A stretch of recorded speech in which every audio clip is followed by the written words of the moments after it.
Саламатсыздарбы? Жана Life of дипломат берүүсүнө кош келиңиздер. Менин атым Айнур Имангали. Экономикалык жана саясий диалог аркылуу адамдар ортосундагы байланышты бекемдөө жана акырында континенттерди жакындатуу бул биздин бүгүнкү коногубуздун ишинин ураны. Ал дипломаттардын үй бүлөсүндө чоңоюп, ар кайсы өлкөлөрдө жана континенттерде иштеп, эми бул тажрыйбасын азыр Казакстандагы жаңы кызматына алып келүүдө. Бүгүн биз менен Бразилиянын Казакстандагы элчиси Марсель Фортуна Биато. Анда баштадык.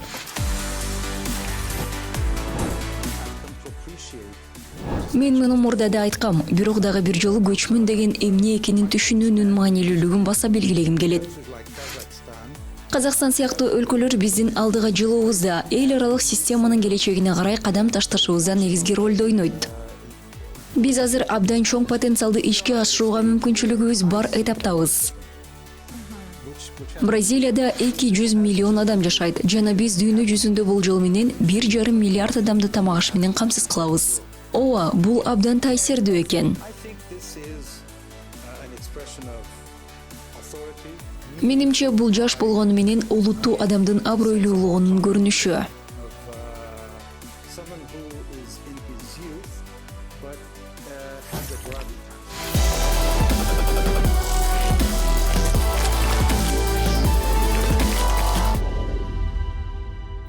Саламатсызбы, урматтуу элчи мырза. Таанышканыма кубанычтамын. Мен дагы Бразилиянын резиденциясына кош келиңиз. Рахмат. Life of дипломат берүүсүнө кош келиңиз. Таладагы тынчтыкпы же самбанын ритмдериби? Азыркы учурда мага талаанын тынчтыгы абдан жагат. Шубатпы же кокос ширесиби? Мен шубат ичип көрө элекмин. Сөзсүз айылга чыгып көрүшүм керек. Домбурабы же беримбау? Мен домбуранын үнүн көп жолу угууга мүмкүнчүлүк алдым. Бул абдан кооз. Демек тандооңуз домбура. Туура. Ноорузбу же карнавалбы? Ноорузду белгилөө мен үчүн абдан кызыктуу тажрыйба болду. Аябай жакты. Теңир тообу же Пантаналбы? Теңир тоо. Мен ал жакка али бара элекмин, бирок баргым абдан келет. Мага жагат деп ишенем. Борсокпу же Бригадейра? Борсок. Бригадейрада өтө көп кант бар. Асыкпы же капоэйрабы? Мен асык ойноп көрө элекмин, бирок капоэйра менен машыгуу абдан оор. Ошондуктан балким асыкты сынап көрүш керек. Боз үйбү же тропикалык алачыкпы? Менде бул жакта боз үй бар. Казак бүркүтчүлүк аңчылыгыбы же Амазонкадагы балык оолообу? Мен байрамдарда бүркүтчүлүк аңчылыкты көрдүм, аны сөзсүз сынап көрүшүм керек. Ооба, бул абдан популярдуу. Анда улантабыз. Казак жомоктору же тропикалык токойдогу бразилиялык уламыштарбы? Азыр мен казак тилин үйрөнүп жатам. Ошондуктан казак адабияты, казакча Ромео менен Джульетта тууралуу көбүрөөк билүүнү чыдамсыздык менен күтөм. Эгер жаңылышпасам, сиз Бразилиянын дипломатиялык кызматына 1980-жылдары киргенсиз. Ооба, абдан көп жыл мурун. Сиз Лондон экономика мектебинин саясий социология боюнча магистр даражасын алгансыз. Ошондой эле Лондондо кызмат өтөгөнсүз. Менин биринчи суроом, сизди дипломатияга эмне алып келди? Экинчи суроом, сиздин академиялык билимиңиз жана илимий изилдөөлөрүңүз кийинки дипломатиялык ишиңизге кандай таасир этти?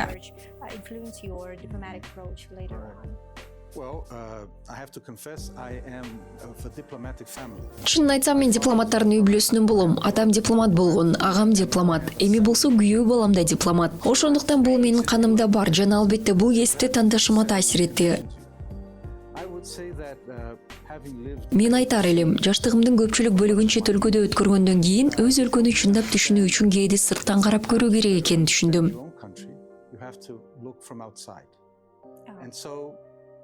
Бул менин академиялык жолум менен айкалышып, өз өлкөмө болгон кызыгуумду тереңдетти. Анткени аны теориялык, концептуалдык жактан түшүнүү үчүн убактылуу алыстоого туура келди. Балким бул академиялык иш менен дипломатиянын байланышын түшүндүрөт, бирок акыры баары адамдар менен жолугушууга, жаңы тажрыйба алууга жана ар кандай жашоо образдарын, көз караштарды, идеяларды түшүнүүгө, адамзаттын бай ар түрдүүлүгүн таанууга алып келет. Ойлойм, мына ушул мени шыктандырат. Азыр да мен биринчи жолу Борбордук Азияда болгонумда. to Central Asia. Сиз дипломаттардын үй-бүлөсүндө чоңойгонуңузду айттыңыз. Атаңыз жана агаңыз өлкөңүздүн элчилери болгон. Бул сиздин дүйнө таанымыңызга кандай таасир берди? I think the most important thing is that it makes you Менимче эң негизгиси бул сизди айырмачылыктарды урматтоого үйрөтөт. Пикирлерди, баалуулуктардагы айырмачылыктарды. but that ultimately we have all to Акыры биз баарыбыз бири-бирибизди түшүнүп, урматташыбыз керек. Эгер тил табышкыбыз келсе, дипломатиянын маңызы да ушунда. Бул жөн гана кимдир бирөө сиздин башкача экенин кабыл алуу эмес, айырмачылыктарды түшүнүү жана алар сизди жеке өзүңүздү, кесиптик тажрыйбаңызды, жеке турмушуңузду, ошондой эле өлкөңүздү кантип байыта алаарын аңдоо жөнүндө. and in your country. Бул тажрыйбалардын баары сизди Борбордук Азиядагы азыркы милдетиңизге кандайча даярдады? Бул аймактагы тажрыйбаңыз жөнүндө кененирээк айтып берсеңиз. Well, as I said, I had never lived here. Айтып кеткенимдей, мен бул жерде эч качан жашаган эмесмин жана менин кесиптик да академиялык тажрыйбам да бул дүйнөнүн аз таанылган бөлүгүн түшүнүүнү жеңил кылган жок. Part of the world which is not well known in my part of the world. Биздин жакта бул негизги көйгөйлөрдүн бири. Мен айткым келет, Бразилия менен Казакстанды бөлүп турган нерсе география эмес, менталитет. Анткени Бразилиядан Казакстанга караганда алысыраак жайгашкан өлкөлөр бар. Мисалы Кытай, Жапония, Корея. Ошентсе да алар менен биздин бекем байланыштарыбыз бар. China, Japan, Korea.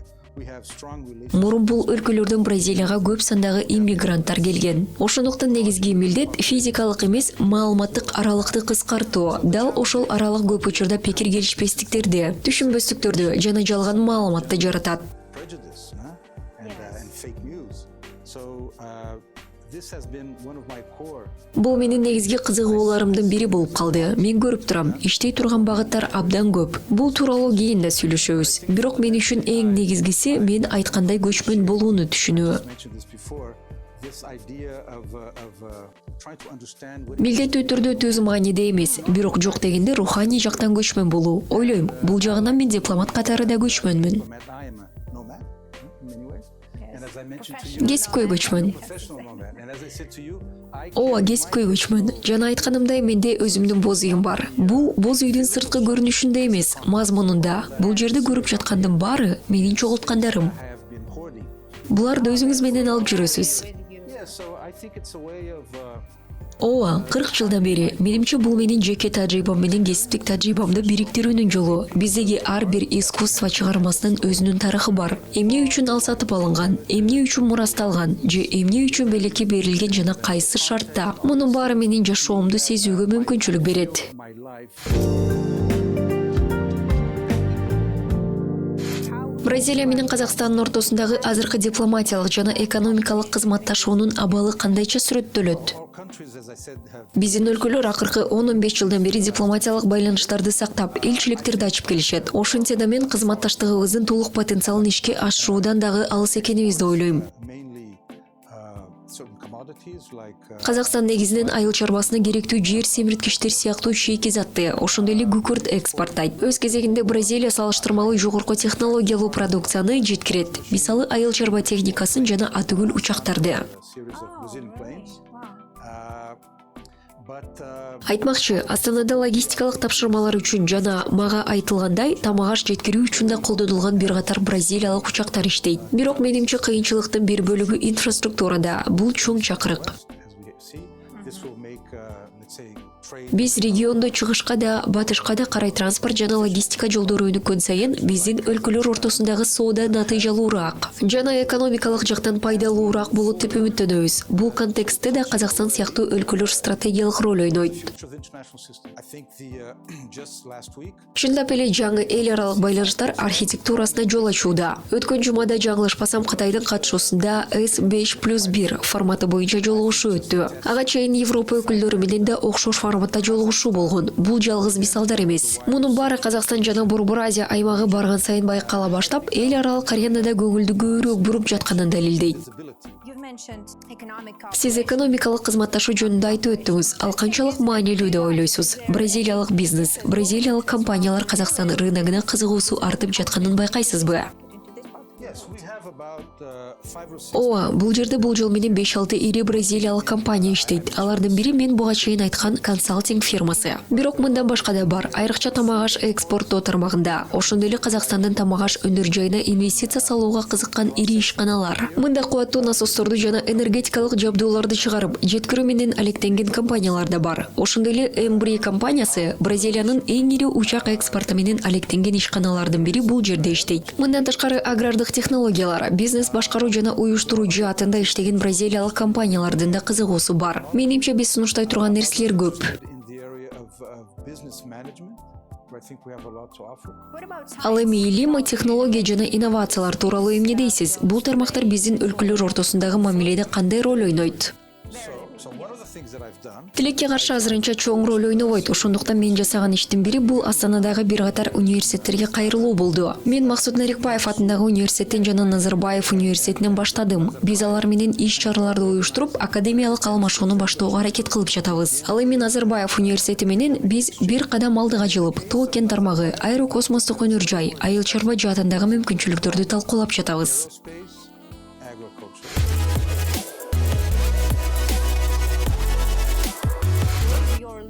Учурдагы ишиңиздин негизги багыты эмнеде? Кандай пландарыңыз бар? In terms of the agenda here. Yes, well, Биздин элчилик бул жерде болжол менен 15 жылдан бери иштеп келет. Ал эми Казакстандын Бразилиядагы элчилигинин ишмердүүлүгү бир аз кечирээк башталган. we are at a stage where I see a lot of Азыр мен өтө чоң потенциалды көрүп турам. Аны ишке ашыруу керек. Жана айрым кызматташуу тармактары абдан айкын. Мисалы, айыл чарба тармагында Бразилия чыныгы технологиялык революция жасаган. made a technological revolution. Биз мурда саванна болуп келген аймактарды дүйнөдөгү эң өндүрүмдүү айыл чарба региондорунун бирине айланталдык.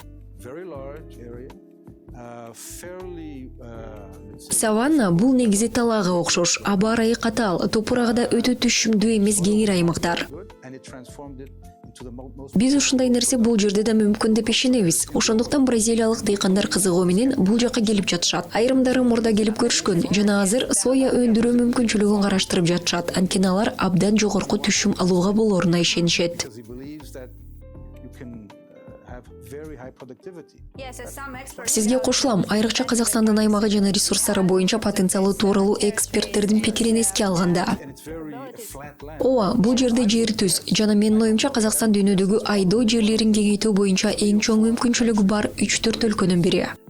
Arable land potential on Earth. Ошентип миллиарддаган адамдарды азык-түлүк менен камсыз кылса болот. Туура, мисалы Бразилияда 200 миллион калк жашайт. Бирок биз дүйнө боюнча болжол менен 1,5 миллиард адамды азык-түлүк менен камсыз кылабыз. Academic writing. Сиз Латын Америкасынын саясаты, эл аралык кылмыш укугу, глобалдык башкаруу жана деңиз укугу боюнча илимий иштерди жазгансыз. Ооба, Нью-Йоркто мен деңиз укугу боюнча иштегем. So in Kazakhstan, Абдан кызык экен. Бул илимий тажрыйбаңызды Казакстанда климат, коом жана туруктуу өнүгүү сыяктуу көп тараптуу кызматташтыкты өнүктүрүү үчүн кантип колдонуп жатасыз? and sustainable development. It's a challenging question. Бул оңой суроо эмес. Менимче бул темалардын баары эл аралык күн тартибинин бир бөлүгү жана Казакстан бул глобалдык диалогко активдүү ачылып жатат. As a country that's opening itself. Мисалы, мен Венада өзөктүк маселе боюнча иштеп жүргөндө, Казакстан эл аралык коомчулук үчүн жеткиликтүү өзөктүк отун банкы долбоорун сунуштап, аны ишке ашыруу менен пионер катары өзүн көрсөттү. Казакстан дайыма куралсызданууну колдоп келет жана ошол эле учурда өзүнүн атом өнөр жайын өнүктүрүүгө умтулат. Kazakhstan is very Бразилияда да ошого окшош кырдаал болгон. Биз 1970-жылдары эле буунун деңиз укугу боюнча конвенциясын колдогон өлкөлөрдүн бири болгонбуз. law of the sea. Brazil was one of the Бул биздин континенталдык шельф жана деңиз ресурстарын пайдалануу маселесине тиешелүү эле. Казакстан кургактык менен курчалган, башкача айтканда континенттин ортосунда жайгашкан өлкө. Мен атайын деңизге чыгуу мүмкүнчүлүгү жок деп айткан жокмун. Анткени бир жагынан ал бар. because you have Ооба, бизде Каспий деңизи бар. and who knows what the Aral Sea might Ал эми ким билет, Арал деңизи келечекте эмне болуп калышы мүмкүн. Анын өткөнүн эске албаганда. there's a lot of work to be done. Бул багыттарда дагы көп иш жасоо керек. Эл аралык укук жана анын нормаларын сактоо. Бул өтө маанилүү.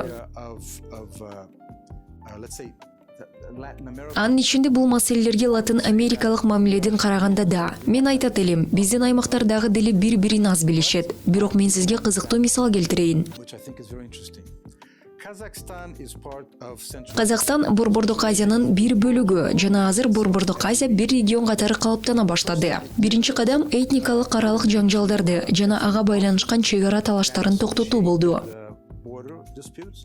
Your last border Сиздердин акыркы чек ара талашыңыздар мен билгендей быйыл чечилди. Параллелдүү түрдө суу ресурстары сыяктуу маанилүү маселелер боюнча координация талкуулана баштады. Түштүк Американын түштүк бөлүгүндө биз ушундай эле жолдон өттүк. my first job in 1981 Менин биринчи жумушум 1981 жылы Бразилия жана анын жакынкы коңшулары түзгөн агенттикте болгон. of South America to coordinate policy Ал суу ресурстары, балык чарбачылыгы, айлана чөйрөнү коргоо саясаттарын координациялоо үчүн түзүлгөн. Бул азыр сиздердин региондо туш келип жаткан маселелер. Yes. so I have suggested to Ошондуктан мен тимге бизге топтолгон транс-чек аралык суу ресурстарын башкаруу жана пайдаланууну координациялоо боюнча институционалдык тажрыйбага көңүл бурууну сунуштадым. Бул пайдалуу болот деп ойлойм. between countries that have that share these resources is something interesting.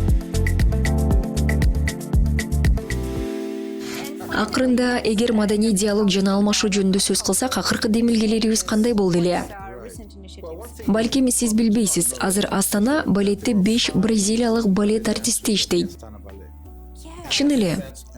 And Жана алдыңкы солисттердин арасында 2 бразилиялык артист бар. 3 are Brazilian. Чынбы? Мен муну билбептирмин. We are going to organize Ооба, сентябрь айында улуттук майрамга карата биз музыкалык программасы бар би фестивалин уюштурууну пландап жатабыз. so we will have Brazilians dancing Бразилиялык артисттер классикалык балетти аткарышат. Ал француз, орус, кээде италиялык тамырларга ээ болгон чыгармалардан турат. Андан кийин алар заманбап бразилиялык бийди, контемпорари стилде аткарышат. Андан соң казакстандык бөлүгү болот. Ошондой эле биз казакстандыктар бразилиялык сүрөт өнөрү жөнүндө көбүрөөк билишин каалайбыз. Ар бир сүрөттүн артында бир тарых турат. Бразилиянын тарыхы, биздин кулчулук менен байланышкан өткөнүбүз, маданиятыбыз, мурасыбыз. Мисалы бул Жапон темасы. Бул сүрөттү жапон тектүү бразилиялык сүрөтчү тарткан. Ошондой эле тарых жана мурас жөнүндө көптөгөн сүрөттөр бар. Oh, wow. Yeah. Мисалы бул эмгек миграция, келип кеткен сөздөр жөнүндө. Айтмакчы, менин эми биринчи казакстандык сүрөтүм да бар. Kazakh.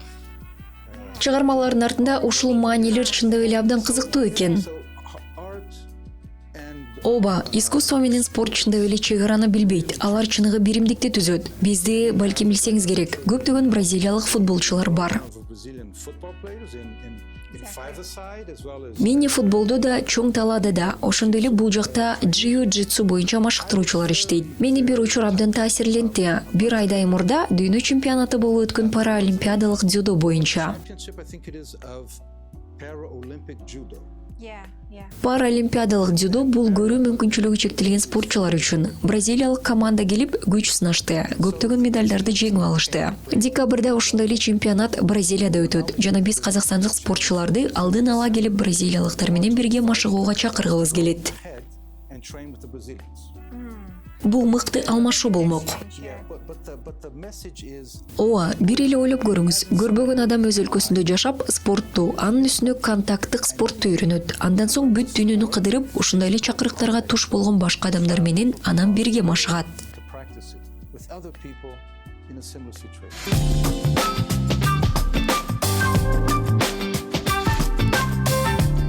Yeah. So. Сизге өзгөчө таасир калтырган нерсе тууралуу айтып бересизби? Балким кандайдыр бир маданий тажрыйба, сапар же Казакстанда сиз менен болгон башка бир нерсе. We have not had too much time to try. Азырынча саякатка көп убактыңыз болгон жок. Биз болгон Алматыга барып келдик. Бирок балким эң эстен кеткис нерсе бул жердеги адамдардын канчалык меймандос экендиги, маданият чындап эле маанилүү. Бул жердеги адамдар башкача жылмайышат. Биз көнгөндөй эмес. People here do not smile the same way we smile. Ошондуктан эмоцияны башка жаңсоолор аркылуу, дини тили аркылуу түшүнүшүүгө үйрөнүү керек. Бул абдан кызыктуу тажрыйба болду. Language, what they are saying. And this is one of the interesting Эгер адам биздегидей жылмайбаса, бул эч качан муздактык же обочулоону дегенди билдирбейт. Тескерисинче бул жердеги адамдар абдан ачык жана боорукер. Ар бир жолу биз Бразилия жөнүндө сөз баштасак, адамдардын көздөрү жайнап кетет. Алар жылмая башташат. Футбол, маданият жана башка жөнүндө сүйлөшөт. Дал ошол замат кызыгуу, чыныгы кызыктарлык сезилет. Кээде дүкөнгө барганда Бразилияны айтсам эле мага төлөбөй эле коюңуз, ала бериңиз дешет. Албетте, бул кымбат эмес буюмдар болгон. Бирок ошол эле ишараттын өзү көп нерсени билдирет. сезилет. Аралыкка карабай кандайдыр бир байланыш, чыныгы жакындык сезилет. Бул мен үчүн абдан маанилүү. Мен ошондой эле Бразилияда да ушундай ачыктыктын болушун каалайт элем. I would like to see happen in Brazil. Айтмакчы, сиздин үйүңүздөгү ушул коо сүрөттөрдүн арасында биз өтө кызык бирөөнү байкадык. Ошол тууралуу кененирээк айтып берсеңиз. I've had the Мага белгилүү бир коллекция чогултуу бактысы туш келди. Айткандай эле маданият менен спорт бул негизинен адамдык касиеттердин эң жогорку көрүнүшү. highest expression of what people are. So in my house, I have Үйүмдө Бразилиядан келген көп буюмдар бар. Бирок ошондой эле мен жашаган же болгон башка өлкөлөрдөн да көп нерсе бар. Бул мага башымдан өткөргөн тажрыйбаны, үйрөнгөн нерселеримди жана жактырган нерселеримди эстеп турууга гана эмес, маданияттар жана улуттар ортосундагы диалогдун маанилүүлүгүн эскертип турууга да жардам берет.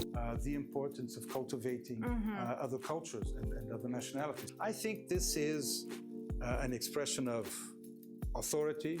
Мен бул сүрөт адамдык кадыр баркты, ойлонулган сыймыкты, ички эркиндикти чагылдырат деп эсептейм. Анда жаш жигит тартылган, бирок анын көз карашында жетилгендик, сөзсүз сезиле турган ички күч бар. Бул авторитеттүүлүктүн, мүнөздүүлүктүн бир түрдөгү чагылышы. An inner strength which is expressed Бүгүнкү акыркы суроом, сиздин оюңузча биздин өлкөлөрдү жана континенттерди жакындаткан нерсе эмне? Континенттерди жакындатуу адамдардан, жеке адамдык байланыштан башталат. Дал ушул негизде калган нерселердин баары өсөт.